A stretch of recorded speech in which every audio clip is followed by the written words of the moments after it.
ವೀಕ್ಷಕರೇ, ನೀವು ಇವತ್ತು ನೋಡುತ್ತಿರುವ ಕ್ರೈಮ್ ಸ್ಟೋರಿಯಲ್ಲಿ ಒಂದು ಕ್ರೈಮ್ನಿಂದಾಗಿ ಒಂದಲ್ಲ ಎರಡಲ್ಲ ಮೂರು ಫ್ಯಾಮಿಲಿಗಳು ಒಂದೇ ಕ್ಷಣಕ್ಕೆ ಒಡೆದು ಹೋಗ್ತವೆ. ಪೊಲೀಸರು ಈ ಕೇಸನ್ನ ಅದೆಷ್ಟು ಫಾಸ್ಟ್ ಆಗಿ ಇನ್ವೆಸ್ಟಿಗೇಷನ್ ಮಾಡಿದ್ರು ಅಂದ್ರೆ ಜನಸಾಮಾನ್ಯರು ಯಾರು ಊಹಿಸಿ ಕೂಡ ಇರಲಿಲ್ಲ ಇದರ ಕೊನೆ ಚಾಪ್ಟರ್ ಇಷ್ಟು ಬೇಗ ಬರುತ್ತೆ ಅಂತ.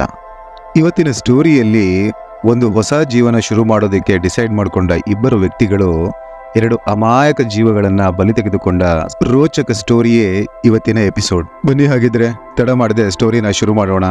ಮಾಡೋಕ್ಕೂ ಮುಂಚೆ ನೀವು ನಮ್ಮ ಚಾನಲ್ಗೆ ಮೊದಲ ಬಾರಿ ಬಂದಿದ್ರೆ ದಯವಿಟ್ಟು ಸಬ್ಸ್ಕ್ರೈಬ್ ಮಾಡಿಕೊಂಡು ನೋಟಿಫಿಕೇಶನ್ ಬೆಲ್ನ ಆನ್ ಮಾಡಿ. ಹಾಗೆ ನಿಮ್ಮ ಅಮೂಲ್ಯವಾದ ಅಭಿಪ್ರಾಯಗಳನ್ನ ಕಾಮೆಂಟ್ ಸೆಕ್ಷನ್ ಅಲ್ಲಿ ಬರೆಯೋದನ್ನ ಮರಿಬೇಡಿ. ಈ ಸ್ಟೋರಿ ಶುರುವಾಗೋದು ಭಾರತದ ಸಮೃದ್ಧ ರಾಜ್ಯಗಳಲ್ಲಿ ಒಂದು ಎನಿಸ್ಕೊಂಡಿರೋ ಹರಿಯಾಣದಿಂದ. ಅಲ್ಲಿ ಪಾಣಿಪತ್ ಎಂಬ ನಗರ ಇದೆ. ಅಲ್ಲಿ ಜನಪ್ರಿಯವಾಗಿರುವ GT ರೋಡ್ನಲ್ಲಿ ಒಂದು ದೇವಾಲಯವಿದೆ. ಅದನ್ನ ಗೌಶಾಲಾ ಮಂದಿರ್ ಅಂತ ಕರೀತಾರೆ. ಅಂದು ದಿನಾಂಕ ಸೆಪ್ಟೆಂಬರ್ 5, 2017 ಸಂಜೆಯ ಸಮಯ. ನಿಧಾನವಾಗಿ ಕತ್ತಲು ಆವರಿಸುತ್ತಿತ್ತು. ದೇವಸ್ಥಾನದ ದ್ವಾರಗಳನ್ನ ಕ್ಲೋಸ್ ಮಾಡೋ ಟೈಮ್ ಆಗ್ತಾ ಬಂದಿತ್ತು. ಆಗ ಒಬ್ಬ ವ್ಯಕ್ತಿ ದೇವಸ್ಥಾನದ ಒಳಗಡೆ ಬರ್ತಾರೆ. ಅವರು ದೇವಸ್ಥಾನದ ಬಾಗಿಲುಗಳನ್ನ ಮುಚ್ಚಿ ಹೋಗಲು ದೇವಸ್ಥಾನದ ಒಳಗೆ ಬಂದಿರ್ತಾರೆ. ದೇವಸ್ಥಾನದ ಪ್ರಾಂಗಣದಲ್ಲಿ ಒಂದು ಕೋಣೆಯನ್ನ ಮಾಡಲಾಗಿರುತ್ತೆ. ಅಂದ್ರೆ ದೇವಸ್ಥಾನದಕ್ಕೆ ಬಂದವರು ಯಾರಾದ್ರೂ ವಿಶ್ರಾಂತಿ ತಗೋಬೇಕು ಅಂತಂದ್ರೆ ಆ ಕೋಣೆಯಲ್ಲಿ ವಿಶ್ರಾಂತಿಯನ್ನ ಪಡ್ಕೋಬಹುದಾಗಿತ್ತು. ಬಂದಂತಹ ವ್ಯಕ್ತಿ ಮೊದಲಿಗೆ ಆ ಕೋಣೆಯನ್ನ ಕ್ಲೋಸ್ ಮಾಡೋಕೆ ಅಂತ ಹೋಗ್ತಾರೆ. ಸಾಮಾನ್ಯವಾಗಿ ನಾವು ಒಂದು ಕೋಣೆನ ಕ್ಲೋಸ್ ಮಾಡೋಕೆ ಅಂತ ಹೋದಾಗ ಒಳಗಡೆ ಲೈಟ್ ಆನ್ ಆಗಿದ್ಯಾ, ಯಾರಾದ್ರೂ ಇದಾರಾ, ಎಲ್ಲ ಸಾಮಾನುಗಳು ಇರೋ ಪ್ಲೇಸ್ ಅಲ್ಲೇ ಇದೆಯಾ ಅಂತ ಚೆಕ್ ಮಾಡೋದು ಸಹಜ. ಹೀಗೆ ಒಳಗೆ ಬಂದ ವ್ಯಕ್ತಿ ಗಾಬರಿಗೊಳ್ತಾರೆ. ಯಾಕೆಂದ್ರೆ ಅಲ್ಲಿದ್ದ ಹಾಸಿಗೆ ಮೇಲೆ ಒಂದು ಮೃತದೇಹ ಇರುತ್ತೆ. ಆ ಮೃತದೇಹದ ದೇಹಾಕೃತಿ ನೋಡಿದಾಗ ಇದೊಂದು ಹೆಣ್ಣಿನ ದೇಹ ಅಂತ ಗೊತ್ತಾಗತ್ತೆ. ಆದ್ರೆ ಮುಖ ಪರಿಚಯವನ್ನ ಮಾಡೋದಿಕ್ಕೆ ಸಾಧ್ಯ ಇರಲಿಲ್ಲ. ಯಾಕೆಂದ್ರೆ ಕಂಪ್ಲೀಟ್ ಫೇಸ್ ಅನ್ನ ಆಸಿಡ್ ನಿಂದ ಸುಟ್ಟು ಹಾಕಲಾಗಿರುತ್ತೆ. ತಕ್ಷಣ ಆ ವ್ಯಕ್ತಿ ಪೊಲೀಸ್ ಕಂಟ್ರೋಲ್ ರೂಮ್ಗೆ ಫೋನ್ ಮಾಡಿ ವಿಷಯವನ್ನ ತಿಳಿಸ್ತಾರೆ. ಹತ್ತಿರದ ಪೊಲೀಸ್ ಸ್ಟೇಷನ್ ನಿಂದ ಒಂದು ಟೀಮ್ ಸ್ಪಾಟ್ಗೆ ಬರ್ತಾರೆ. ಸ್ಪಾಟ್ಗೆ ಬಂದ ಪೊಲೀಸರು ಆ ಮೃತದೇಹವನ್ನ ನೋಡ್ತಿದ್ದಂಗೆ ಅವರಿಗೆ ಗೊತ್ತಾಗುತ್ತೆ ಯಾವುದೋ ಒಬ್ಬ ಕ್ರಿಮಿನಲ್ ಬೇಕು ಅಂತಲೇ ಮುಖವನ್ನ ಗುರುತು ಪತ್ತೆ ಹಚ್ಚಲಾಗಬಾರದು ಅಂತ ಆ ಮುಖವನ್ನ ವಿಕೃತಗೊಳಿಸಿದ್ದಾನೆ ಅಂತ. ಹಾಗಾಗಿ ಪೊಲೀಸರಿಗೆ ಅನಿಸುತ್ತೆ ಈ ಬಾಡಿನ ಗುರುತು ಪತ್ತೆ ಹಚ್ಚೋ ಅಂತ ಯಾವುದೊಂದು ಎವಿಡೆನ್ಸ್ ಈ ಜಾಗದಲ್ಲಿ ಸಿಕ್ಕೋದಿಲ್ಲ ಅಂತ. ಆದ್ರೂ ಪೊಲೀಸರು ತಮ್ಮ ಪ್ರೊಸೀಜರ್ನ ಫಾಲೋ ಮಾಡ್ತಾರೆ. ಬಾಡಿಯ ಸುತ್ತಮುತ್ತ ಎಲ್ಲಾ ಜಾಗದಲ್ಲೂ ಏನಾದ್ರೂ ಎವಿಡೆನ್ಸ್ ಸಿಗುತ್ತಾ ಅಂತ ಹುಡುಕಾಡ್ತಾರೆ. ಆದರೆ ಈ ವಿಷಯವಾಗಿ ಪೊಲೀಸರು ಹೆಚ್ಚು ಶ್ರಮವನ್ನೇನು ಪಡಬೇಕಾಗಿರಲಿಲ್ಲ. ಯಾಕೆಂದ್ರೆ ಕೊಲೆ ನಡೆದ ಜಾಗದಲ್ಲಿ ಒಂದು ಮೊಬೈಲ್ ಫೋನ್, ಆಧಾರ್ ಕಾರ್ಡ್ ಹಾಗೆ ಕಾಲೇಜ್ ಐಡೆಂಟಿಟಿ ಕಾರ್ಡ್ ಸಿಗುತ್ತೆ. ಆಧಾರ್ ಕಾರ್ಡ್ ನಿಂದ ಗೊತ್ತಾಗುತ್ತೆ ಆ ಹುಡುಗಿಯ ಹೆಸರು ಜ್ಯೋತಿ ಅಂತ.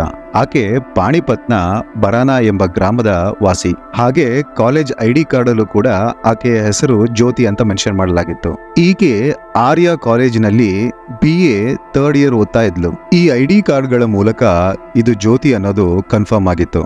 ಹಾಗೆ ಅಲ್ಲಿ ಸಿಕ್ಕ ಫೋನ್ ಕೂಡ ಜ್ಯೋತಿಯದೇ ಆಗಿತ್ತು. ಆ ಫೋನ್ ನಿಂದ ಜ್ಯೋತಿಯ ಮನೆಯವರ ಫೋನ್ ನಂಬರ್ನ ತಗೊಂಡ ಪೊಲೀಸರು ಅವರ ಮನೆಗೆ ಫೋನ್ ಮಾಡ್ತಾರೆ. ಅತ್ತ ಕಡೆ ಜ್ಯೋತಿಯ ಮನೆಯವರು ಕೂಡ ಗಾಬರಿಗೊಂಡಿರ್ತಾರೆ. ಯಾಕೆಂದ್ರೆ ಮಗಳು ಬೆಳಿಗ್ಗೆ 9 ಗಂಟೆಗೆ ಕಾಲೇಜಿಗೆ ಹೋಗಿದ್ದವಳು ಸಂಜೆ ಆದ್ರೂ ಮನೆಗೆ ವಾಪಸ್ ಬಂದಿರಲಿಲ್ಲ. ಪೊಲೀಸರು ಜ್ಯೋತಿಯ ಕುಟುಂಬಸ್ಥರಿಗೆ ಫೋನ್ ಮಾಡಿದಾಗ ಕುಟುಂಬಸ್ಥರೊಬ್ಬರು ಫೋನ್ ಪಿಕ್ ಮಾಡ್ತಾರೆ. ಆಗ ಪೊಲೀಸರು ಅವರಿಗೆ ಹೇಳ್ತಾರೆ, ಗೋಶಾಲಾ ಮಂದಿರ್ನಲ್ಲಿ ನಮಗೆ ಒಂದು ಹೆಣ್ಣಿನ ಮೃತದೇಹ ಸಿಕ್ಕಿದೆ. ಅದರ ಸುತ್ತ ಜ್ಯೋತಿಯ ಮೊಬೈಲ್ ಫೋನ್, ಆಧಾರ್ ಕಾರ್ಡ್ ಹಾಗೆ ಆಕೆಯ ಕಾಲೇಜ್ ID ಕಾರ್ಡ್ ಸಿಕ್ಕಿದೆ. ನೀವು ಒಮ್ಮೆ ಬಂದು ಈ ದೇಹವನ್ನ ಗುರುತಿಸಬೇಕು ಅಂತ ಕೇಳ್ಕೊತಾರೆ. ಜ್ಯೋತಿಯ ಮನೆಯವರು ಆಲ್ರೆಡಿ ಗಾಬರಿಗೊಂಡಿದ್ರು. ಪೊಲೀಸರ ಮಾತುಗಳನ್ನ ಕೇಳ್ತಿದ್ದಂಗೆನೆ ಇಡೀ ಕುಟುಂಬಸ್ಥರು ತಮ್ಮ ಊರಿನಿಂದ ಪೊಲೀಸರು ಹೇಳಿದ ಸ್ಥಳಕ್ಕೆ ಬರ್ತಾರೆ. ಮೃತದೇಹದ ಮುಖವನ್ನಂತೂ ನೋಡಿ ಯಾರು ಅಂತ ಗುರುತು ಹಿಡಿಯಕ್ಕಾಗ್ತಿರ್ಲಿಲ್ಲ. ಆದ್ರೆ ಆಕೆ ಹಾಕೊಂಡಿದ್ದ ಬಟ್ಟೆ ಹಾಗೆ ಸುತ್ತಮುತ್ತ ಸಿಕ್ಕ ವಸ್ತುಗಳನ್ನ ನೋಡಿ ಇದು ನಮ್ಮ ಮಗಳೇ ಅಂತ ಪೋಷಕರು ಕನ್ಫರ್ಮ್ ಮಾಡ್ತಾರೆ. ಮಗಳನ್ನ ಕಳ್ಕೊಂಡ ದುಃಖದ ಆಕ್ರಂದನ ಮುಗಿಲು ಮುಟ್ಟೋಕೆ ಶುರು ಆಗತ್ತೆ. ಇತ್ತ ಪೊಲೀಸರು ಬಾಡಿಯ ಗುರುತು ಸಿಕ್ತಲ್ಲ ಅಂತ ನಿಟ್ಟುಸಿರು ಬಿಡ್ತಾರೆ. ನಂತರ ಜ್ಯೋತಿಯ ದೇಹವನ್ನ ಪೋಸ್ಟ್ ಮಾರ್ಟಂಗೆ ಕಳಿಸಿಕೊಡ್ತಾರೆ. ನಂತರ ಪಾಣಿಪತ್ನ ಚಾಂದ್ನಿ ಬಾಗ್ ಪೊಲೀಸ್ ಸ್ಟೇಷನ್ ನಲ್ಲಿ ಜ್ಯೋತಿಯ ಮರ್ಡರ್ ಕೇಸ್ ನ ರಿಜಿಸ್ಟರ್ ಮಾಡಲಾಗುತ್ತೆ. ಪೊಲೀಸರು ಕ್ರೈಮ್ ಸ್ಪಾಟ್ ನಿಂದ ಜ್ಯೋತಿಯ ಬೇರೆ ಬೇರೆ ಆಂಗಲ್ಸ್ ಗಳಿಂದ ಫೋಟೋಗಳನ್ನ ತೆಗೆದು ಇಟ್ಕೊಂಡಿರ್ತಾರೆ. ಮುಂದೆ ಏನಾದ್ರೂ ಉಪಯೋಗಕ್ಕೆ ಬರ್ಬೋದು ಅಂತ.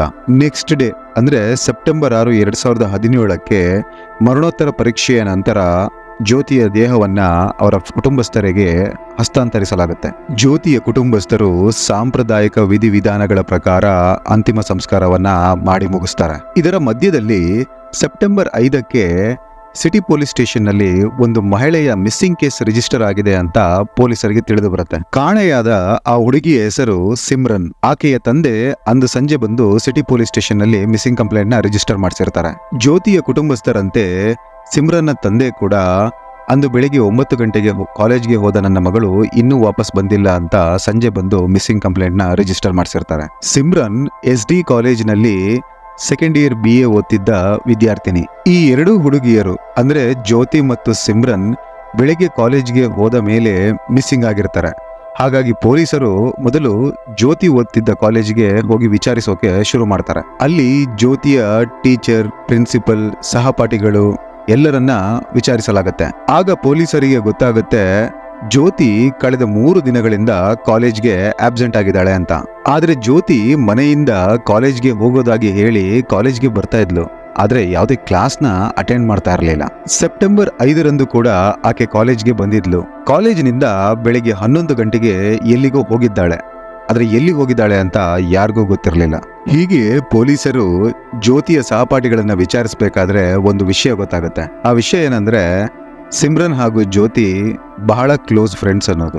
ಈಗ ಈ ಎರಡು ಸ್ನೇಹಿತರು ಸೆಪ್ಟೆಂಬರ್ 5ರಿಂದ ಕಾಣೆಯಾಗಿದ್ದಾರೆ. ಅದರಲ್ಲಿ ಜ್ಯೋತಿಯ ಶವ ಅಂದೇ ಪತ್ತೆ ಆಯ್ತು. ಆದ್ರೆ ಸಿಮ್ರನ್ ಇನ್ನೂ ಮಿಸ್ಸಿಂಗ್ ಆಗೇ ಇದ್ದಾಳೆ. ಅಂದ್ರೆ ಇಲ್ಲಿ ಏನ್ ನಡೀತಿದೆ ಅನ್ನೋದು ಪೊಲೀಸರಿಗೂ ಕೂಡ ಅರ್ಥವಾಗ್ತಿರ್ಲಿಲ್ಲ. ಪೊಲೀಸರು ಜ್ಯೋತಿಯ ಕಾಲೇಜಿನಲ್ಲಿ ವಿಚಾರಣೆಯನ್ನ ಮುಗಿಸಿ ಸಿಮ್ರನ್ನ ಕಾಲೇಜ್ಗೆ ಬರ್ತಾರೆ ವಿಚಾರಿಸೋಕೆ ಅಂತ. ಇಲ್ಲಿ ಸಿಮ್ರನ್ನ ಸ್ನೇಹಿತರು ಹೇಳ್ತಾರೆ ಆಕೆ 11 ಗಂಟೆಯವರೆಗೂ ಕಾಲೇಜ್ನಲ್ಲಿ ಇದ್ಲು. ತದನಂತರ ಆಕೆ ಎಲ್ಲಿಗೂ ಹೋಗ್ತೀನಿ ಅಂತ ಹೋದ್ಲು. ಆದ್ರೆ ನಮಗೆ ಯಾರಿಗೂ ಗೊತ್ತಿಲ್ಲ ಆಕೆ ಎಲ್ಲಿ ಹೋದ್ಲು ಅಂತ. ಇಲ್ಲಿ ಗಮನಿಸಬೇಕಾದ ವಿಷಯ ಅಂದ್ರೆ ಇಬ್ರು ಸೇಮ್ 11 ಗಂಟೆಗೆ ಕಾಲೇಜ್ನ ಬಿಟ್ಟಿದ್ರು. ಸೆಪ್ಟೆಂಬರ್ 6ಕ್ಕೆ ಸಿಮ್ರನ್ನ ಮನೆಯವರಿಗೆ ಹಿಂದಿನ ದಿನ ಜ್ಯೋತಿಯ ಶವ ಪತ್ತೆ ಆಗಿರೋ ವಿಷಯ ತಿಳಿಯುತ್ತೆ. ಅಂದಿನ ಎಲ್ಲಾ ನ್ಯೂಸ್ ಪೇಪರ್ ಹಾಗೆ ಮೀಡಿಯಾಗಳಲ್ಲಿ ಈ ಇಬ್ಬರು ಹೆಣ್ಣು ಮಕ್ಕಳ ವಿಷಯ ಪ್ರಸಾರವಾಗಕ್ಕೆ ಶುರುವಾಗುತ್ತೆ. ಸಿಮ್ರನ್ ಕಾಣೆಯಾಗಿ ಆಗಲೇ 48 ಗಂಟೆಗಳಾಗೋಗಿತ್ತು. ಪೊಲೀಸರ ಬಳಿ ಯಾವುದೊಂದು ಸುಳಿವಿರಲಿಲ್ಲ. ಇತ್ತ ಸಿಮ್ರನ್ನ ಮನೆಯಲ್ಲಿ ಜ್ಯೋತಿಯ ವಿಷಯ ಕೇಳಿ ಕುಟುಂಬಸ್ಥರೆಲ್ಲರೂ ಕಂಗಾಲಾಗಿದ್ರು. ಇತ್ತ ಕಡೆ ಜ್ಯೋತಿಯ ಮನೆಯಲ್ಲಿ ಆಕೆಯ ಅಂತಿಮ ಸಂಸ್ಕಾರ ಮುಗಿಸಿ ನ್ಯಾಯಕ್ಕಾಗಿ ಡಿಮ್ಯಾಂಡ್ ಮಾಡೋಕೆ ಶುರು ಮಾಡ್ತಾರೆ. ಸಿಮ್ರನ್ನ ತಂದೆ ಪ್ರತಿದಿನ ಪೊಲೀಸ್ ಸ್ಟೇಷನ್ಗೆ ಹೋಗಿ ಮಗಳ ಮಿಸ್ಸಿಂಗ್ ಅಪ್ಡೇಟ್ನ ತಗೋತಿರ್ತಾರೆ. ಸೆಪ್ಟೆಂಬರ್ 5ಕ್ಕೆ ಆದ ಮಿಸ್ಸಿಂಗ್ ಇಂದು ಸೆಪ್ಟೆಂಬರ್ 7 ಆದ್ರೂ ಏನೂ ಲೀಡ್ ಪೊಲೀಸರ ಕೈಲಿ ಇರೋದಿಲ್ಲ. ಎಂದಿನಂತೆ ಅಂದು ಕೂಡ ಸಿಮ್ರನ್ನ ತಂದೆ ಪೊಲೀಸ್ ಸ್ಟೇಷನ್ಗೆ ಮಗಳ ಮಿಸ್ಸಿಂಗ್ ಅಪ್ಡೇಟ್ ನ ತಗೊಳ್ಳೋದಕ್ಕೆ ಅಂತ ಬರ್ತಾರೆ. ಅಂದು ಸ್ಟೇಷನ್ ನಲ್ಲಿ ಜ್ಯೋತಿಯ ಮರ್ಡರ್ ಕೇಸ್ ಬಗ್ಗೆ ಡಿಸ್ಕಷನ್ ನಡೀತಾ ಇರುತ್ತೆ. ಆಗ ಸಿಮ್ರನ್ ತಂದೆ ಅಲ್ಲಿ ಇದ್ದ ಒಬ್ಬ ಆಫೀಸರ್ಗೆ ಹೇಳ್ತಾರೆ, ಜ್ಯೋತಿ ನನ್ನ ಮಗಳ ಫ್ರೆಂಡ್, ನಾನು ಒಮ್ಮೆ ಆಕೆಯ ಮೃತದೇಹದ ಫೋಟೋಗಳನ್ನ ನೋಡ್ಬೋದು ಅಂತ ಕೇಳ್ತಾರೆ. ಆಗ ಆಫೀಸರ್ ಜ್ಯೋತಿಯ ಮೃತದೇಹದ ಫೋಟೋಗಳನ್ನ ಸಿಮ್ರನ್ನ ತಂದೆ ಕೈಗೆ ಕೊಡ್ತಾರೆ. ಆ ಫೋಟೋಗಳಲ್ಲಿ ಜ್ಯೋತಿಯ ಮುಖ ಕಂಪ್ಲೀಟ್ ಆಗಿ ಸುಟ್ಟು ಹೋಗಿದ್ರಿಂದ ಆಕೆಯ ಗುರುತು ಪತ್ತೆ ಹಚ್ಚಲಾಗ್ತಿರ್ಲಿಲ್ಲ. ಆದರೆ ಆಕೆಯ ಕಿವಿಯನ್ನ ನೋಡಿದಂತ ಸಿಮ್ರನ್ನ ತಂದೆ ಒಮ್ಮೆ ಆಶ್ಚರ್ಯ ಪಡ್ತಾರೆ. ಅವರಿಗೆ ಅನ್ಸುತ್ತೆ ಇದು ನನ್ನ ಮಗಳ ಕಿವಿಯ ಶೇಪ್ ನಲ್ಲಿ ಇದೆ ಅಂತ. ನಂತರ ಆ ಪೊಲೀಸ್ ಆಫೀಸರ್ನ ಕರೆದು ಹೇಳ್ತಾರೆ, ಈಕೆ ತೊಟ್ಟಿರುವ ಬಟ್ಟೆ ಹಾಗೆ ಸಿಕ್ಕಿರುವ ವಸ್ತುಗಳು ಯಾವುವು ನನ್ನ ಮಗಳಿಗೆ ನಾನು ಕೊಡ್ಸಿದ್ದಲ್ಲ. ಆದ್ರೆ ಈಕೆಯ ಕಿವಿಯನ್ನ ನೋಡಿದಾಗ ನನಗೆ ನನ್ನ ಮಗಳ ನೆನಪಾಗ್ತಿದೆ. ನನಗೆ ಅನ್ಸುತ್ತೆ ಇದು ಜ್ಯೋತಿ ಅಲ್ಲ, ನನ್ನ ಮಗಳು ಸಿಮ್ರನ್ ಅಂತ ಹೇಳ್ತಾರೆ. ಇದನ್ನ ಕೇಳ್ತಿದ್ದಂಗೆ ಪೊಲೀಸ್ ಆಫೀಸರ್ಗೆ ಬೆವರಿಳಿಯೋಕೆ ಶುರುವಾಗುತ್ತೆ. ತಕ್ಷಣ ಆ ಆಫೀಸರ್ ಜ್ಯೋತಿಯ ಕೇಸ್ನ ಹ್ಯಾಂಡಲ್ ಮಾಡ್ತಿದ್ದ ಟೀಮ್ಗೆ ಈ ವಿಷಯನ ತಿಳಿಸ್ತಾರೆ. ತಕ್ಷಣ ಆ ಟೀಮ್ ಓಡಿ ಬಂದು ಸಿಮ್ರನ್ನ ತಂದೆಯನ್ನ ಭೇಟಿ ಆಗ್ತಾರೆ. ಸಿಮ್ರನ್ನ ತಂದೆ ಆ ಆಫೀಸರ್ಸ್ ಗಳಿಗೂ ಕೂಡ ಈ ವಿಷಯವನ್ನ ಹೇಳ್ತಾರೆ. ಈ ವಿಷಯವನ್ನೆಲ್ಲ ಕೇಳಿದ ಪೊಲೀಸರಿಗೆ ಮತ್ತೊಂದು ಪ್ರಾಬ್ಲಮ್ ಎದುರಾಗತ್ತೆ. ಮೊದಲಿಗೆ ಒಂದು ಹುಡುಗಿಯನ್ನ ಜ್ಯೋತಿ ಅಂತ ಪತ್ತೆ ಹಚ್ಚಲಾಗತ್ತೆ. ಅವರ ಕುಟುಂಬಸ್ಥರು ಕೂಡ ಇದು ನಮ್ಮ ಮಗಳೇ ಜ್ಯೋತಿ ಅಂತ ಕನ್ಫರ್ಮ್ ಮಾಡ್ತಾರೆ. ನಂತರ ಪೋಸ್ಟ್ ಮಾರ್ಟಮ್ ಮಾಡಿ ಆ ಶವವನ್ನ ಆ ಕುಟುಂಬಕ್ಕೆ ಕೊಟ್ಟು ಅಂತಿಮ ಸಂಸ್ಕಾರವನ್ನು ಮಾಡಿ ಮುಗಿಸಲಾಗಿತ್ತು. ನಂತರ ಪೊಲೀಸರಿಗೆ ಮತ್ತೊಂದು ಹುಡುಗಿಯ ನಾಪತ್ತೆ ಆಗಿರೋ ವಿಷಯ ತಿಳಿಯುತ್ತೆ. ಅದು ಸಿಮ್ರನ್. ಈಗ ಸಿಮ್ರನ್ ತಂದೆ ಇದು ನನ್ನ ಮಗಳ ದೇಹ ಅಂತ ಕ್ಲೈಮ್ ಮಾಡ್ತಾ ಇದ್ದಾರೆ. ಈಗ ಎದ್ದಂತಹ ಪ್ರಶ್ನೆ, ಜ್ಯೋತಿಯ ಮನೆಯವರು ಜ್ಯೋತಿಯನ್ನ ಗುರುತು ಹಚ್ಚೋದ್ರಲ್ಲಿ ಎಡವಿದ್ರಾ ಅಥವಾ ಸಿಮ್ರನ್ನ ತಂದೆ ಆಕೆಯನ್ನ ಗುರುತು ಹಚ್ಚೋದ್ರಲ್ಲಿ ಎಡುತ್ತಿದ್ದಾರಾ? ಪೊಲೀಸರಿಗೆ ಕಂಪ್ಲೀಟ್ ಗೊಂದಲ ಆಗತ್ತೆ. ಪ್ರತಿದಿನ ಹೊಸದೊಂದು ಟ್ವಿಸ್ಟ್ ಈ ಕೇಸ್ನಲ್ಲಿ ಹುಡ್ತಾನೆ ಇತ್ತು. ಈಗ ಪೊಲೀಸರು ಜ್ಯೋತಿ ಹಾಗೂ ಸಿಮ್ರನ್ ಎರಡೂ ಕೇಸ್ನ ಒಂದೇ ಟೀಮ್ ಹ್ಯಾಂಡಲ್ ಮಾಡೋ ಹಾಗೆ ಮಾಡಿಕೊಂಡು ಮತ್ತೆ ಕಾಲೇಜ್ಗೆ ಹೋಗಿ ವಿಚಾರಿಸೋಕೆ ಶುರು ಮಾಡ್ತಾರೆ. ಈ ಸರ್ತಿ ಪೊಲೀಸರು ಸ್ವಲ್ಪ ಡೀಪ್ ಆಗಿ ಎರಡೂ ಜನಗಳ ಬ್ಯಾಕ್ ಗ್ರೌಂಡ್ ಚೆಕ್ ಮಾಡೋದಕ್ಕೆ ಶುರು ಮಾಡ್ತಾರೆ. ಹೀಗೆ ಚೆಕ್ ಮಾಡ್ತಿರುವಾಗ ಪೊಲೀಸರಿಗೆ ಒಬ್ಬನ ಹೆಸರು ಹೊರಗೆ ಬರುತ್ತೆ. ಆತನ ಹೆಸರೇ ಕೃಷ್ಣಕುಮಾರ್. ಈತ ಸಿಮ್ರನ್ ಓದ್ತಿದ್ದ ST ಕಾಲೇಜ್ನಲ್ಲಿ BA 3rd ಇಯರ್ ವ್ಯಾಸಂಗ ಮಾಡ್ತಾ ಇದ್ದ. ಜೊತೆಗೆ ಈತ NSS ನ್ಯಾಷನಲ್ ಸರ್ವಿಸ್ ಸ್ಕೀಮ್ ನ ಇನ್ಚಾರ್ಜ್ ಕೂಡ ಆಗಿದ್ದ. ಸಿಮ್ರನ್ನ ಗೆಳತಿ ಪೊಲೀಸರಿಗೆ ಹೇಳ್ತಾಳೆ, ಅಂದು ಬೆಳಿಗ್ಗೆ 11 ಗಂಟೆಗೆ ಕೃಷ್ಣ ಫೋನ್ ಮಾಡಿದ್ದ. ಅದಾದ ನಂತರನೇ ಆಕೆ ಕಾಲೇಜಿಂದ ಹೊರಟು ಹೋಗಿದ್ಲು ಅಂತ. ಕೃಷ್ಣ ಕೂಡ ಸೆಪ್ಟೆಂಬರ್ 5ರಿಂದ ಕಾಲೇಜ್ಗೆ ಬಂದಿರಲಿಲ್ಲ. ನಂತರ ಪೊಲೀಸರು ಕೃಷ್ಣನನ್ನ ಹುಡುಕೊಂಡು ಆತನ ಊರಿಗೆ ಬರ್ತಾರೆ. ಆತನ ಊರು ಪಾಣಿಪತ್ನಲ್ಲಿ ಅತಾವುಲಾ ಎಂಬ ಗ್ರಾಮ. ಪೊಲೀಸರು ಮನೆಗೆ ಬಂದು ಆತನ ಪೋಷಕರನ್ನ ವಿಚಾರಿಸ್ತಾರೆ. ಆಗ ಅವರು ಹೇಳ್ತಾರೆ, ಸೆಪ್ಟೆಂಬರ್ 5ರಿಂದ ಕೃಷ್ಣ ಮನೆಗೆ ಬಂದಿಲ್ಲ, ಆತನ ಮೊಬೈಲ್ ಕೂಡ ಸ್ವಿಚ್ ಆಫ್ ಆಗಿದೆ ಅಂತ. ಕೃಷ್ಣ ಹಾಗೂ ಸಿಮ್ರನ್ ಒಂದೇ ಕಾಲೇಜ್ನಲ್ಲಿ ಓದ್ತಿದ್ದವರು. ಹಾಗೆ ಜ್ಯೋತಿ ಹಾಗೂ ಸಿಮ್ರನ್ ಫ್ರೆಂಡ್ಸ್ಗಳು ಕೂಡ. ಹಾಗಾಗಿ ಪೊಲೀಸರು ಇವರ ಇನ್ವೆಸ್ಟಿಗೇಷನ್ ನ ಈ 3 ಪಾಯಿಂಟ್ ಇಟ್ಕೊಂಡೇ ಮಾಡೋಕೆ ಶುರು ಮಾಡ್ತಾರೆ. ಪೊಲೀಸರು ಜ್ಯೋತಿಯ ಕಾಲೇಜಿನಲ್ಲಿ ಕೃಷ್ಣನ ಬಗ್ಗೆ ವಿಚಾರಿಸ್ತಾರೆ. ಆಗ ಅವರಿಗೆ ಅಲ್ಲಿ ಒಂದು ವಿಷಯ ಗೊತ್ತಾಗತ್ತೆ. ಅದೇನಂದ್ರೆ ಜ್ಯೋತಿ ಹಾಗೂ ಕೃಷ್ಣ ಒಬ್ರನ್ನೊಬ್ರು ಪ್ರೀತಿಸ್ತಿದ್ರು ಅಂತ. ಕೃಷ್ಣ ಅಂತೂ ಜ್ಯೋತಿ ಓದ್ತಿದ್ದ ಆರ್ಯ ಕಾಲೇಜಿನಲ್ಲಿ ಒಂದು ಫೇಕ್ ID ಕಾರ್ಡ್ ಕೂಡ ಮಾಡಿ ಇಟ್ಕೊಂಡಿದ್ದ. ಆಕೆಯನ್ನ ಅವಾಗವಾಗ ಬಂದು ಮೀಟ್ ಮಾಡೋದಕ್ಕೋಸ್ಕರ. ಪೊಲೀಸರ 2 ತಂಡ, ಒಂದು ಜ್ಯೋತಿ ಓದ್ತಿದ್ದ ಕಾಲೇಜಿನಲ್ಲಿ ಹಾಗೆ ಇನ್ನೊಂದು ಸಿಮ್ರನ್ ಓದ್ತಿದ್ದ ಕಾಲೇಜಿನಲ್ಲಿ ವಿಚಾರಿಸೋಕೆ ಶುರು ಮಾಡ್ತಾರೆ. ಆಗ ಸಿಮ್ರನ್ ಓದ್ತಿದ್ದ ಕಾಲೇಜಿನಲ್ಲಿ ಒಬ್ಬ ಹುಡುಗ, ಆತನ ಹೆಸರು ಮಂಜಿತ್. ಆತ ಒಂದು ವಿಷಯವನ್ನ ಪೊಲೀಸರಿಗೆ ಹೇಳ್ತಾನೆ. ಅದೇನಂದ್ರೆ ಸೆಪ್ಟೆಂಬರ್ 5ನೇ ತಾರೀಕಿನ ಸಂಜೆ 5 ಗಂಟೆಗೆ ನನ್ನನ್ನ ಕೃಷ್ಣ GT ರೋಡ್ನಲ್ಲಿದ್ದ ಗೋಶಾಲಾ ಮಂದಿರ್ಗೆ ಒಂದು ಡ್ರಾಮಾ ಪ್ರಾಕ್ಟೀಸ್ಗೋಸ್ಕರ ಕರೆದಿದ್ದ ಅಂತ ಹೇಳ್ತಾನೆ. ನಮ್ಮ ಕಾಲೇಜಿನಲ್ಲಿ ಮುಂದಿನ ತಿಂಗಳು ಕಾಲೇಜ್ ವಾರ್ಷಿಕೋತ್ಸವ ಇದ್ದಿದ್ರಿಂದ ಒಂದು ಡ್ರಾಮಾವನ್ನ ತಗೊಂಡು ಅದನ್ನ ಪ್ರಾಕ್ಟೀಸ್ ಮಾಡೋದಕ್ಕೋಸ್ಕರ ಆತ ನನ್ನನ್ನ 5 ಗಂಟೆಗೆ ಗೋಶಾಲಾ ಮಂದಿರ್ಗೆ ಕರೆದಿದ್ದ. ನಾನು ಅಲ್ಲಿಗೆ ಹೋಗಿದ್ದೆ. ಆದ್ರೆ ನನಗೆ ರೀಅಪಿಯರೆನ್ಸ್ಗೆ ಅಪ್ಲೈ ಮಾಡಬೇಕಾಗಿದ್ದರಿಂದ ನಾನು ಮತ್ತೆ ಕಾಲೇಜ್ಗೆ ವಾಪಸ್ ಬಂದು ಬರ್ತೀನಿ ಅಂತ ಹೇಳಿ ವಾಪಸ್ ಬಂದಿದ್ದೆ. ಅದಾದ ನಂತರ ಒಂದು ಅರ್ಧ ಗಂಟೆ ಆದ್ಮೇಲೆ ನಾನು ಮತ್ತೆ ಅಲ್ಲಿಗೆ ಹೋದಾಗ ಅಲ್ಲಿ ಯಾರೂ ಇರಲಿಲ್ಲ. ನಂತರ ನಾನು ಕೃಷ್ಣನಿಗೆ ಫೋನ್ ಮಾಡಿದೆ. ಆದ್ರೆ ಆತನ ಫೋನ್ ಸ್ವಿಚ್ ಆಫ್ ಆಗಿತ್ತು. ಹಾಗಾಗಿ ನಾನು ನನ್ನ ಮನೆಗೆ ವಾಪಸ್ ಬಂದೆ ಅಂತಾನೆ. ಮಂಜಿತ್ನ ಮಾತುಗಳನ್ನ ಕೇಳಿದ ಪೊಲೀಸರಿಗೆ ಅನಿಸುತ್ತೆ, ಮಂಜಿತ್ ಹೇಳ್ತಿರೋ ಪ್ಲೇಸಲ್ಲೇ ನಮಗೆ ಜ್ಯೋತಿಯ ಶವ ಸಿಕ್ಕಿದ್ದು. ಈಗ ಗೌಶಾಲ್ ಮಂದಿರ್ನಲ್ಲಿ ಸಿಕ್ಕ ಶವ ನಿಜವಾಗ್ಲೂ ಯಾರದೆಂದು ಪೊಲೀಸರಿಗೆ ಅನುಮಾನ ಶುರುವಾಗುತ್ತೆ. ಅದು ಜ್ಯೋತಿಯದ ಅಥವಾ ಸಿಮ್ರಂದ ಅಂತ. ಆ ಶವದ ಮೇಲಿದ್ದ ಬಟ್ಟೆ, ಫೋನ್, ID ಕಾರ್ಡ್ಗಳನ್ನ ನೋಡಿದ್ರೆ ಇದು ಜ್ಯೋತಿಯ ಬಾಡಿ ಅಂತೆ ಗೊತ್ತಾಗುತ್ತೆ. ಜೊತೆಗೆ ಜ್ಯೋತಿಯ ಮನೆಯವರು ಕೂಡ ತಮ್ಮ ಮಗಳೇ ಅಂತ ಕ್ಲೈಮ್ ಮಾಡಿದ್ರು. ಆದ್ರೆ 48 ಗಂಟೆಗಳ ನಂತರ ಸಿಮ್ರನ್ ತಂದೆ ಆ ಶವದ ಫೋಟೋಗಳನ್ನ ನೋಡಿ ಇದು ನನ್ನ ಮಗಳು ಸಿಮ್ರನ್ ಅಂತ ಹೇಳ್ತಿದ್ದಾರೆ. ಈಗ ಪೊಲೀಸರ ಜೊತೆಗೆ ಆ 2 ಕುಟುಂಬಗಳಲ್ಲೂ ಗೊಂದಲ ಶುರುವಾಗಿತ್ತು. ಈ ಎಲ್ಲ ಡೌಟ್ಗಳನ್ನ ಕ್ಲಿಯರ್ ಮಾಡೋಕೆ ಇದ್ದಂತ ಒಂದೇ ದಾರಿ ಅಂದ್ರೆ ಜ್ಯೋತಿಯ ದೇಹದ DNA ಟೆಸ್ಟ್ ಮಾಡಿಸೋದು. ಆದ್ರೆ ಜ್ಯೋತಿಯ ಮನೆಯವರು ಬಾಡಿನ ಅಂತಿಮ ಸಂಸ್ಕಾರ ಮಾಡಿ ಮುಗಿಸಿದ್ರು. ವೀಕ್ಷಕರೇ, ನನ್ನ ಕೆಲವು ಹಳೆ ಎಪಿಸೋಡ್ಗಳಲ್ಲಿ ಹೇಳಿರ್ತೀನಿ, ಯಾವಾಗ ಬಾಡಿಯ ಪೋಸ್ಟ್ ಮಾರ್ಟಮ್ ಆಗುತ್ತೋ ಆಗ ಡಾಕ್ಟರ್ಗಳು ಆ ದೇಹದ ಕೆಲವು ಅಂಗಗಳನ್ನ ಸಂರಕ್ಷಿಸಿ ಇಟ್ಟಿರ್ತಾರೆ. ಬಿಕಾಸ್ ಮುಂದೆ ಏನಾದ್ರೂ ಅವಶ್ಯಕತೆ ಬಿದ್ರೆ ಮಗದೊಮ್ಮೆ ಪರೀಕ್ಷೆ ಮಾಡಬಹುದು ಅಂತ. ಈ ಕೇಸ್ನಲ್ಲೂ ಕೆಲವು ಸ್ಯಾಂಪಲ್ಸ್ಗಳನ್ನ ಪ್ರಿಸರ್ವ್ ಮಾಡಿ ಇಡಲಾಗಿತ್ತು. ಸಿಮ್ರನ್ ಫ್ಯಾಮಿಲಿನ ಹರಿಯಾಣದ ಮಧುಬನ್ ಫಾರೆನ್ಸಿಕ್ ಲ್ಯಾಬೊರೇಟರಿಯಲ್ಲಿ DNA ಟೆಸ್ಟಿಂಗ್ ಮಾಡಲಾಯಿತು. ಈಗ ದಿನ ಸೆಪ್ಟೆಂಬರ್ 8. ಪೊಲೀಸರ ವಿಚಾರಣೆ ಜ್ಯೋತಿಯ ಮನೆ ಹಾಗೂ ಕಾಲೇಜ್ನಲ್ಲಿ, ಸಿಮ್ರನ್ ಬಗ್ಗೆ ಆಕೆಯ ಕಾಲೇಜ್ನಲ್ಲಿ, ಹಾಗೆ ಕೃಷ್ಣನ ಬಗ್ಗೆ ಕಾಲೇಜ್ ಹಾಗೂ ಮನೆಯಲ್ಲಿ ನಡೀತಾನೆ ಇತ್ತು. ಪೊಲೀಸರು ಅಂದ್ಕೊಂಡಿದ್ರು ಕೃಷ್ಣ ಹಾಗೂ ಸಿಮ್ರನ್ ಸೇರ್ಕೊಂಡು ಜ್ಯೋತಿಯ ಕೊಲೆ ಮಾಡಿ ಎಲ್ಲೋ ಓಡಿ ಹೋಗಿದ್ದಾರೆ ಅಂತ. ಅದೇ ದಿನ ಪೊಲೀಸರಿಗೆ ಒಂದು ಇನ್ಫಾರ್ಮೇಶನ್ ಬರುತ್ತೆ. ಅದೇನೆಂದ್ರೆ ಶಿಮ್ಲಾದ ಒಂದು ಹೋಟೆಲ್ನಲ್ಲಿ ಕೃಷ್ಣ ಹಾಗೂ ಸಿಮ್ರನ್ ಕದ್ದು ಕೂತಿದ್ದಾರೆ ಅಂತ. ಈ ವಿಷಯ ತಿಳಿತಿದ್ದಂತೆ ಜಿಲ್ಲಾ SP ಒಂದು ಟೀಮ್ನ ಶಿಮ್ಲಾಗೆ ಕಳಿಸ್ತಾರೆ. ಆದ್ರೆ ಅಲ್ಲಿದ್ದ ಮತ್ತೊಂದು ಟ್ವಿಸ್ಟ್ ಅಂದ್ರೆ ಅವರಿಬ್ಬರು ಶಿಮ್ಲಾದಲ್ಲಿ ಯಾವ ಹೋಟೆಲ್ನಲ್ಲಿ ಇದ್ದಾರೆ ಅನ್ನೋದು ಪೊಲೀಸರಿಗೆ ಗೊತ್ತಿರಲಿಲ್ಲ. ಹಾಗಾಗಿ ಹರಿಯಾಣ ಪೊಲೀಸರು ಶಿಮ್ಲಾ ಪೊಲೀಸರನ್ನ ಕನೆಕ್ಟ್ ಮಾಡಿ ಸಪರೇಟ್ ಟೀಮ್ ಮಾಡಿ ಎಲ್ಲಾ ಹೋಟೆಲ್ಗಳನ್ನ ಚೆಕಿಂಗ್ ಮಾಡೋಕೆ ಶುರು ಮಾಡ್ಕೋತಾರೆ. ಹೀಗೆ ಹುಡುಕ್ತಾ ಶಿಮ್ಲಾ ಪೊಲೀಸರು ಒಂದು ರಾಯಲ್ ಹೋಟೆಲ್ಗೆ ಬರ್ತಾರೆ. ಅಲ್ಲಿ ರಿಸೆಪ್ಷನಿಸ್ಟ್ಗೆ ಕೃಷ್ಣ ಹಾಗೂ ಸಿಮ್ರನ್ ಫೋಟೋ ತೋರಿಸಿ ವಿಚಾರಿಸ್ತಾರೆ. ಆಗ ಹೋಟೆಲ್ನವರು ಹೇಳ್ತಾರೆ, ಎಸ್, ಈ ಹುಡುಗ ಇದೇ ಹೋಟೆಲ್ನಲ್ಲಿ ಇದ್ದಾನೆ, ಆದ್ರೆ ಯಾವುದೋ ಬೇರೆ ಹೆಸರಿನಿಂದ ರಿಜಿಸ್ಟರ್ ಮಾಡಿಸಿದ್ದಾನೆ ಅಂತ. ನಂತರ ಪೊಲೀಸರು ರೂಮ್ ನಂಬರ್ ತಗೊಂಡು ರೂಮ್ನ ಬಳಿ ಬಂದು ನಾಕ್ ಮಾಡ್ತಾರೆ. ಆಗ ಒಂದು ಹುಡುಗಿ ಬಂದು ಡೋರ್ ಓಪನ್ ಮಾಡ್ತಾಳೆ. ಪೊಲೀಸರಿಗೆ ಆ ಹುಡುಗಿನ ನೋಡಿ ಆಕಾಶ ಕಳಚಿ ತಲೆ ಮೇಲೆ ಬಿದ್ದಂತಾಗತ್ತೆ. ಯಾಕೆಂದ್ರೆ ಆ ಹುಡುಗಿ ಹೀಗೆ 3 ದಿನಗಳ ಹಿಂದೆ ಶವವಾಗಿ ಸಿಕ್ಕಿ ಅಂತಿಮ ಸಂಸ್ಕಾರವನ್ನು ಮುಗಿಸಿಕೊಂಡು ತಿಥಿ ಕಾರ್ಯಕ್ಕೆ ಸನ್ನದ್ಧಳಾಗಿದ್ದ ಜ್ಯೋತಿಯ ಹಿಂದಿನಿಂದ ಒಬ್ಬ ಹುಡುಗ ಬಾಗಿಲ ಬಳಿ ಬರ್ತಾನೆ.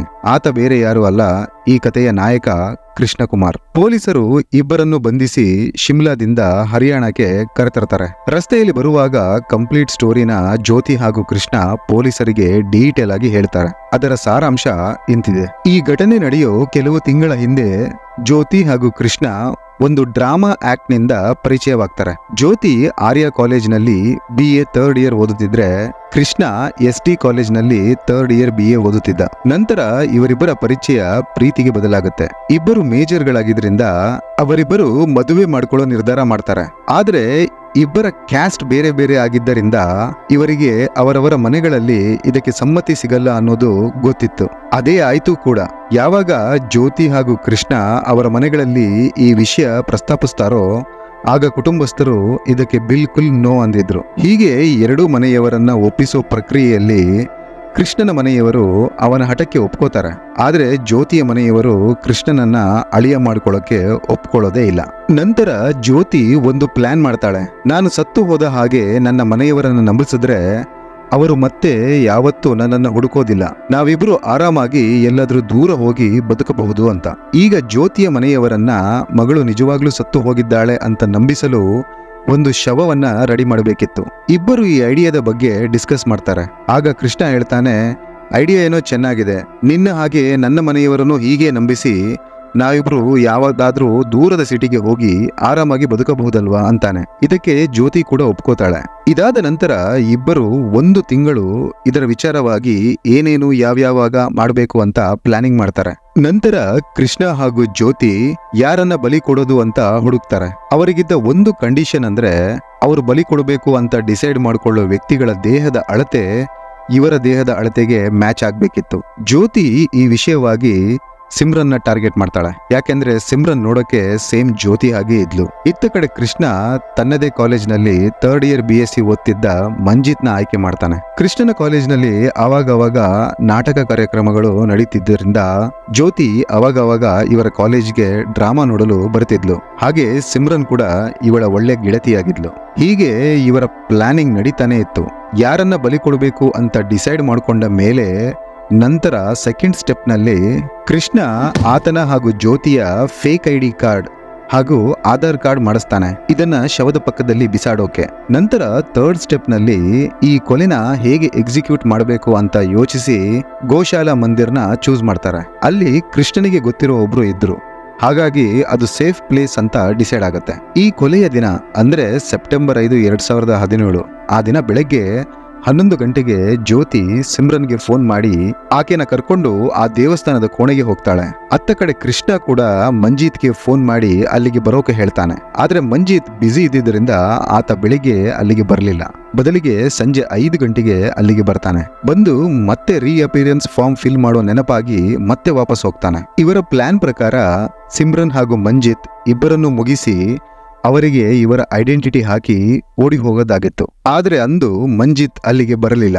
ಸಂಜೆವರೆಗೂ ಕಾದ ಜ್ಯೋತಿ ಹಾಗೂ ಕೃಷ್ಣ ಇನ್ನು ವೇಟ್ ಮಾಡೋದು ಬೇಡ, ಇಲ್ಲಿ ಇರೋ ಬೇಟೆನ ಮೊದಲು ಶಿಕಾರಿ ಮಾಡಿ ನಂತರ ಚಾನ್ಸ್ ಸಿಕ್ಕರೆ ಮತ್ತೊಂದು ಬೇಟೆ ಆಡೋಣ ಅಂತ ಡಿಸೈಡ್ ಮಾಡಿ ಕೃಷ್ಣ ಸಿಮ್ರನ್ಗೆ ಕೂಲ್ ಡ್ರಿಂಕ್ಸ್ ಕುಡಿಯೋಕೆ ಹೇಳ್ತಾನೆ. ಅದರಲ್ಲಿ ಸಾಕಷ್ಟು ನಿದ್ರೆ ಮಾತ್ರೆ ಹಾಕಿ ಕೊಟ್ಟಿರ್ತಾನೆ. ಅದನ್ನು ಕುಡಿದ ತಕ್ಷಣ ಸಿಮ್ರನ್ ನಿದ್ರೆಗೆ ಜಾರ್ತಾಳೆ. ನಂತರ ಜ್ಯೋತಿ ಸಿಮ್ರನ್ನ ನೆಲದ ಮೇಲೆ ಮಲಗಿಸಿ ಕಾಲುಗಳನ್ನ ಗಟ್ಟಿಯಾಗಿ ಹಿಡ್ಕೋತಾಳೆ. ಅಲ್ಲಿ ಕೃಷ್ಣ ಸಿಮ್ರನ್ನ ಉಸಿರುಗಟ್ಟಿಸೋಕೆ ಶುರು ಮಾಡ್ತಾನೆ. ಕೆಲವೇ ನಿಮಿಷಗಳಲ್ಲಿ ಸಿಮ್ರನ್ನ ಕೊಲೆ ಮಾಡ್ತಾರೆ. ನಂತರ ಜ್ಯೋತಿ ತನ್ನ ಬಟ್ಟೆಗಳನ್ನ ತೆಗೆದು ಸಿಮ್ರನ್ಗೆ ತೊಡಿಸ್ತಾಳೆ. ಹಾಗೆ ಸಿಮ್ರನ್ ಬಟ್ಟೆಗಳನ್ನ ಬ್ಯಾಗ್ ನಲ್ಲಿ ಇಟ್ಕೊಂಡು ಜ್ಯೋತಿ ಬೇರೆ ಬಟ್ಟೆ ಧರಿಸ್ತಾಳೆ. ಇದಾದ ನಂತರ ಜ್ಯೋತಿ ತನ್ನ ಫೋನ್, ಆಧಾರ್ ಕಾರ್ಡ್ ಹಾಗೂ ಕಾಲೇಜ್ ID ಕಾರ್ಡ್ನ ಅಲ್ಲಲ್ಲಿ ಇಡ್ತಾಳೆ. ಯಾಕೆಂದ್ರೆ ಎಲ್ಲರಿಗೂ ಇದು ಜ್ಯೋತಿಯ ಶವದಂತೆ ಕಾಣಲಿ ಅಂತ.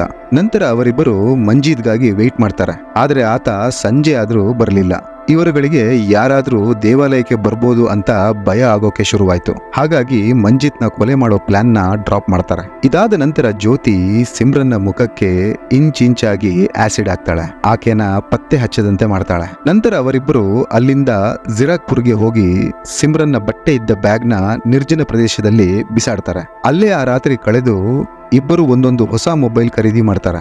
ನೆಕ್ಸ್ಟ್ ಡೇ ಶಿಮ್ಲಾಗೆ ಟ್ರೈನ್ ಮೂಲಕ ಹೋಗಿ ಸ್ವಲ್ಪ ದಿನ ಉಳ್ಕೊಂಡು ಅಲ್ಲಿಂದ ಮತ್ತೊಂದು ಪ್ಲೇಸ್ಗೆ ಹೋಗ್ಬೇಕಾಗಿತ್ತು. ಆದ್ರೆ ಸೆಪ್ಟೆಂಬರ್ 8ಕ್ಕೆ ಪೊಲೀಸರು ಇವರನ್ನ ಬಂಧಿಸ್ತಾರೆ. ಸೆಪ್ಟೆಂಬರ್ 9ಕ್ಕೆ ಜಿಲ್ಲಾ SP ಮೀಡಿಯಾ ಮುಂದೆ ಪ್ರೆಸ್ ಮೀಟ್ ಮಾಡಿ ಕೇಸ್ನ ಡಿಸ್ಕ್ಲೋಸ್ ಮಾಡ್ತಾರೆ. ಇಬ್ಬರು ತಮ್ಮ ತಮ್ಮ ಕೃತ್ಯಗಳನ್ನು ಒಪ್ಕೊಂಡಿದ್ದರಿಂದ ಚಾರ್ಜ್ ಶೀಟ್ ಫೈಲ್ ಮಾಡಿ ಕೋರ್ಟ್ನಲ್ಲಿ ಟ್ರಯಲ್ ಸ್ಟಾರ್ಟ್ ಆಗುತ್ತೆ. 2019-2020 ನಡುವಿನ ಸಮಯದಲ್ಲಿ ಜೈಲಿನಲ್ಲೇ ಕೃಷ್ಣ ಸತ್ತು ಹೋಗ್ತಾನೆ. ಕಾರಣ ಆತನಿಗೆ TB ಕಾಯಿಲೆ ಆಗಿರುತ್ತೆ. ಕೋರ್ಟ್ನಲ್ಲಿ 26 ಜನರ ಸಾಕ್ಷಿ ಪುರಾವೆಗಳನ್ನ ಕೇಳಿದ ಮೇಲೆ ಕೋರ್ಟ್ ಮಾರ್ಚ್ 28, 2023 ಜ್ಯೋತಿಗೆ ಜೀವಾವಧಿ ಶಿಕ್ಷೆ ವಿಧಿಸುತ್ತೆ.